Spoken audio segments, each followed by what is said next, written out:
Version test को clear करना है तो इसको 30 सेकंड में समझ लीजिए कि कैसे हम वर्सन टेस्ट को क्लियर कर सकते हैं। वर्सन टेस्ट जो होता है ये एक इंग्लिश टेस्ट होता है जिसमें स्पीकिंग, लिसनिंग और रीडिंग को चेक किया जाता है। इसमें आपको सेंटेंस को रिपीट करना होता है, रीड करना होता है और शॉर्ट में आंसर देना होता है। इसका जो स्कोर रहता है वो जनरली 20 to 80 होता है। इसका जो सेफ स्कोर होता है वो 50 to 60 प्लस होता है, यानी कि 50 to 60 जो स्कोर होगा वो आपके लिए सेफ रहता है, यानी कि सिलेक्शन के चांस बनते हैं।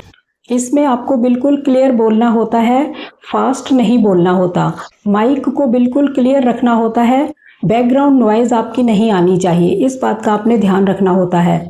अगर स्कोर आपका लो रह जाता है तो टेंशन लेने की बात नहीं होती, क्योंकि बहुत सारी जो कंपनीज होती हैं वो रीटेक के चांस देती हैं, यानी कि आपको दोबारा चांस मिलता है।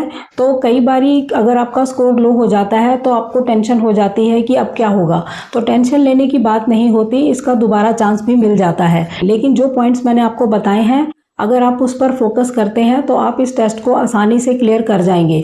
तो इसी तरह के और भी डाउट्स अगर आपके माइंड में हैं तो चैनल को सब्सक्राइब कर सकते हैं। यहाँ पर इस तरह की वीडियोस आती रहती हैं और लॉन्ग वीडियोस के अंदर डिटेल में समझाया जाता है। ठीक है।